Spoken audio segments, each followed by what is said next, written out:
Christians.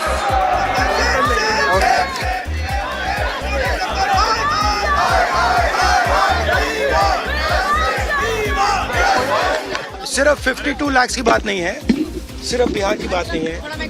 Maharashtra में इन्होंने cheating की। हमने सवाल पूछे इलेक्शन कमीशन से, वोटर लिस्ट दिखाइए। इन्होंने वोटर लिस्ट नहीं दिखाई। हमने कहा कि वीडियोग्राफी दिखा दीजिए, वीडियोग्राफी का कानून बदल दिया। 1 करोड़ नए वोटर्स आए थे महाराष्ट्र में और इलेक्शन चोरी किया। ठीक है, कर्नाटक में हमने रिसर्च की है थोड़ी। कर्नाटक में हमने भयंकर चोरी पकड़ी है। मैं ब्लैक एंड व्हाइट में आपको दिखाऊंगा, इलेक्शन कमीशन को दिखाऊंगा। ठीक है, ब्लैक एंड व्हाइट में कि कैसे चोरी की जाती है, कहां की जाती है। कर्नाटक में ब्लैक एंड व्हाइट में है हमारे हाथ में। ठीक है, ब्लैक एंड व्हाइट। ठीक है, और यही काम इनको पता लग गया है कि इनका जो गेम है हम समझ गए हैं। एक सेकंड।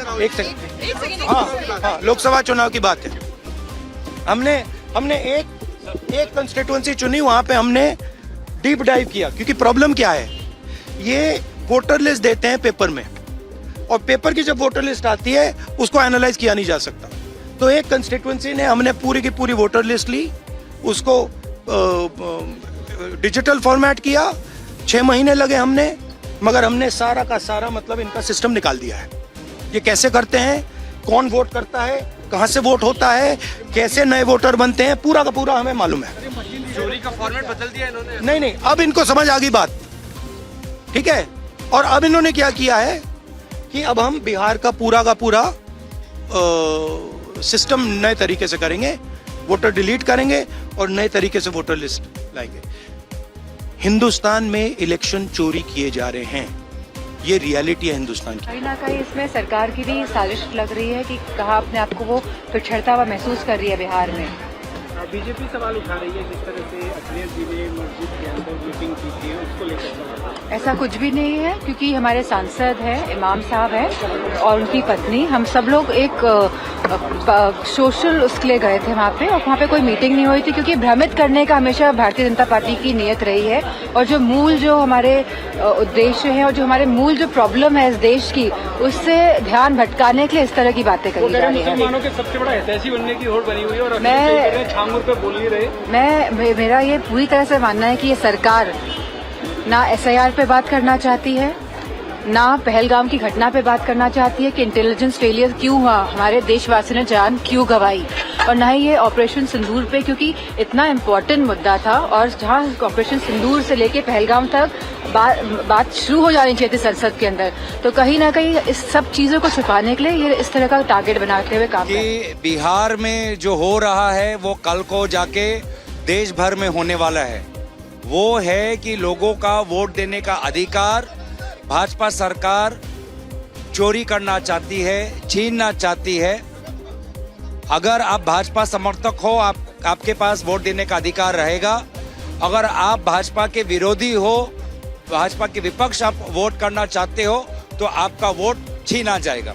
तो ये जो वोट चोरी हो रही है, ये जो वोट बंदी हो रही है, इसको लेकर हम सदन के अंदर स्पष्टता मांग करते हैं।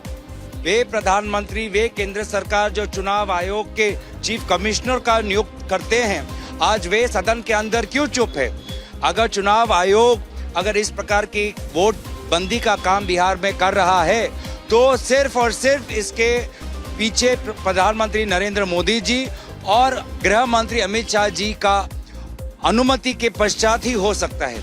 तो हम चाहेंगे कि सदन के अंदर प्रधानमंत्री मोदी जी आएं और SIR के चर्चा पे भाग लें, और हमें सरकार स्पष्ट रूप से बताए। जो गले में डालकर आए समाजवादी पार्टी रामगोपाल यादव, धर्मेंद्र यादव, तमाम समाजवादी पार्टी के सांसद हैं, वो यहाँ पे प्रदर्शन कर रहे हैं। बताना यहाँ पे एक श्रृंखला, मानव श्रृंखला बनाकर जो है समाजवादी पार्टी के सांसद, BMC के सांसद।